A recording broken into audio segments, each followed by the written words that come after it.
Hello and welcome once again. It's another new show of Inside the Dressing Room, and we are back after a long holiday break. Hope you had a fantastic holiday season. I'm Baridhara, your host, and we're going to talk about what else? Champions League. And to talk about all that, I have a person who loves football as much as he hates Arsenal. Manchester United fan. Not really. And Rifat Masood. Not really. I don't hate Arsenal. That is something off the record. That's off the record, of course.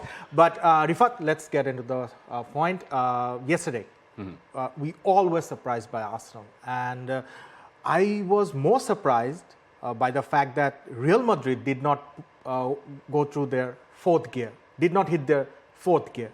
They were always stuck in the first and second gear. Arsenal took their chances, right? Real Madrid were nowhere near to their potential gear or whatever that is. And that is not a surprise.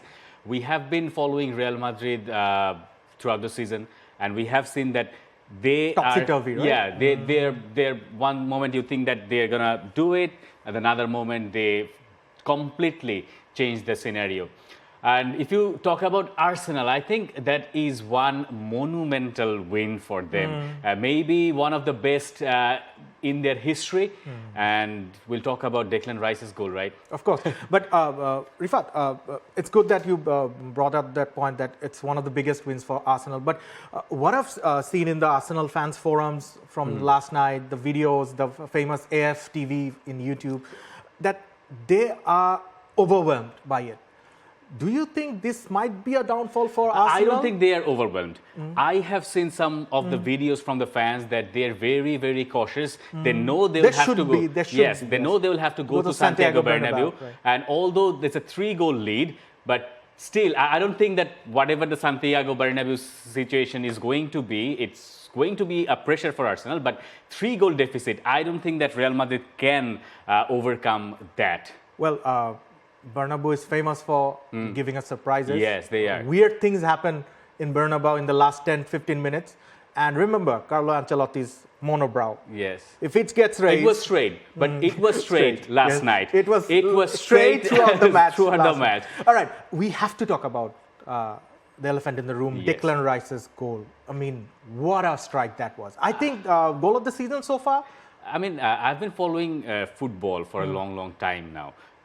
I didn't know that something like this exists in football. This can happen. I didn't know. I had no idea. Consecutive 2 goals. Yes. I mean, in the same manner. You can expect that Lionel Messi or Cristiano Ronaldo, they will score a wonderful free kick or another brilliant goal, solo goal. But from a player like Declan Rice, who had never scored a free kick goal in his career before last night, and coming up with those 2 strikes. The first one, maybe you can say that the wall wasn't good enough. Exactly. It was more like David Beckham, although the cameraman, it was shifted towards Roberto Carlos after the goal. But it was more like David Beckham, bending like Beckham type.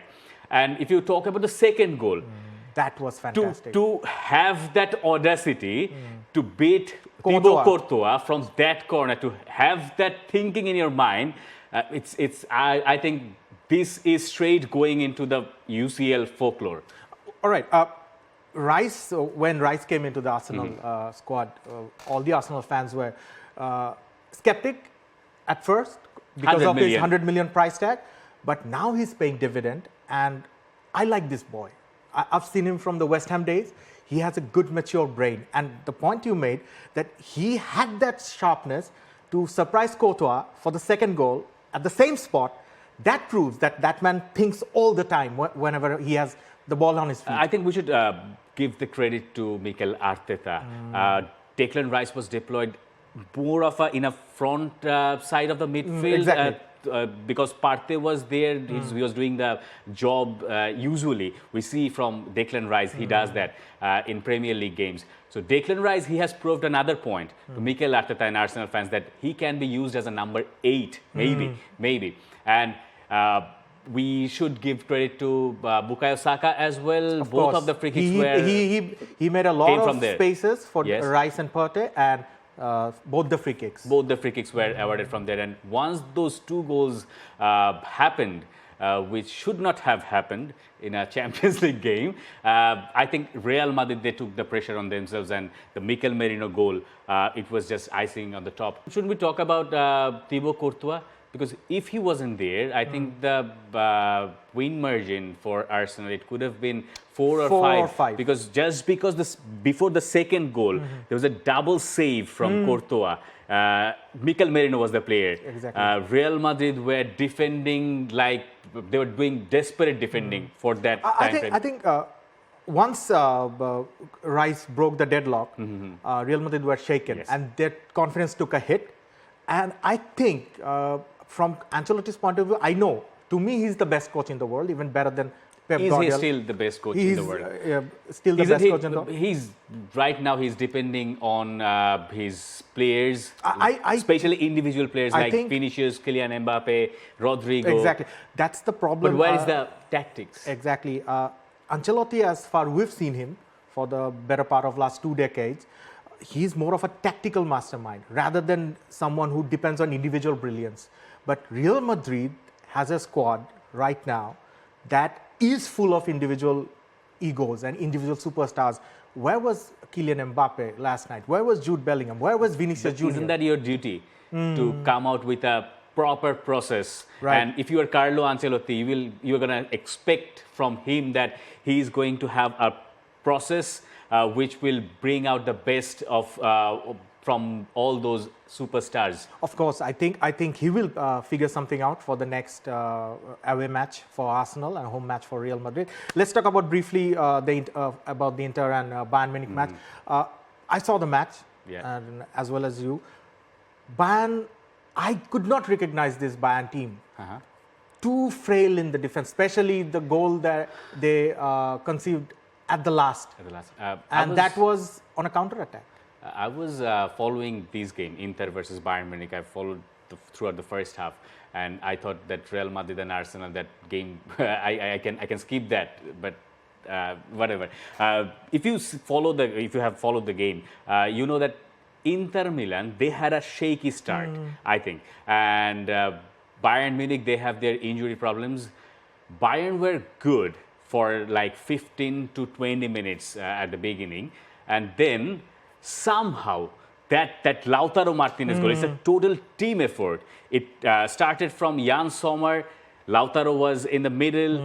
He tried to hold the ball. He was good in the air, and that flick from Thuram, and then that outside of the foot finishing from Lautaro Martinez. It was brilliant, and it was the game changer, I think. Bayern was not that bad in the first half. Especially Michael Olise, he was good. Harry Kane, he should have scored that exactly. goal. That could have changed the scenario. That could have changed the scenario, and he was unlucky. I mean, was he? I think at least you should be expecting that. The one that deflected off the post, I think that could have not a non-target. But that could have gone either ways in a good day for him. Maybe that's why I said he was a bit unlucky. I wasn't surprised that Inter won the game, but I was rather surprised by Bayern Munich's first half performance and how Bayern Munich came into the game. Thomas Müller, of all the people, he came and he scored. We did not expect that Fratesi would do that at the very end. Right. Any chance for Bayern, you see, in this there's a chance, second leg, but it's Inter's going to be tough. Home ground? It's going to be tough. I think Inter Milan right now, they are not at their best. They have a very difficult fight going on in Serie A. With Napoli and the other teams, yes. Although they have 3 points lead, I think. 3 points lead, yes. So shouldn't be a problem. Then again, you never know, Bayern Munich. They can come back. Right, Rifat, quickly, let's move on to tonight's matches. Barcelona, Dortmund, any favorites? Barcelona are the favorites, but then again, the question remains that against a 3-5-2 team of Borussia Dortmund, what Niko Kovac, he has been managing his team in a 3-5-2 shape lately. That formation, that shape could be a challenge for Barcelona. If they are very good defensively, Borussia Dortmund, they might have a draw or something. And after watching Arsenal last night, Borussia Dortmund, they should have a lot of confidence in themselves. Right, and that Arsenal performance can give Barcelona supporters a lot of jitters. All right, moving on to the next match, and we're going to conclude with this. Paris PSG, Aston Villa. Paris, the team of the season so far? I'm basically waiting for Emiliano Martinez to see yes. what... Did you see the hat? Yes, I saw that hat. That was a masterstroke. And you know, but last week he is a bad man. He's a very bad guy. Last week I saw his interview. It was maybe on Sky Sports. He said that he knows that what kind of reception he's going to get from the PSG fans. Right. Because he has his previous experience playing for against Aston Lille. Villa against Lille. Right. And maybe last year in the Europa League match? Yes. So he did that on purpose. And I think he landed in Paris with the hat. That is not a wise thing to do. That's not a wise thing to do. And he's a bad man. I just want to be in his shoes for a single day and just to know what goes inside his brain. Can you even imagine that? What sort of confidence he has? And goalkeepers are always a bit bonkers, but Emiliano Martinez takes that to a next level. But I think PSG has a clear edge. They are the favorites and they should win the game. But then again, they have Aston Villa, they have Marco Asensio, Marcus Rashford. On their day, they can do anything. But PSG, I think they should go through. All right, Rifat. I think another wonderful night to be sleepless again. Thank you very much. Thank you so much. Yes, folks, that was another episode of Inside the Dressing Room, and I hope you're going to spend another wonderful, sleepless footballing night. Till then, you take care.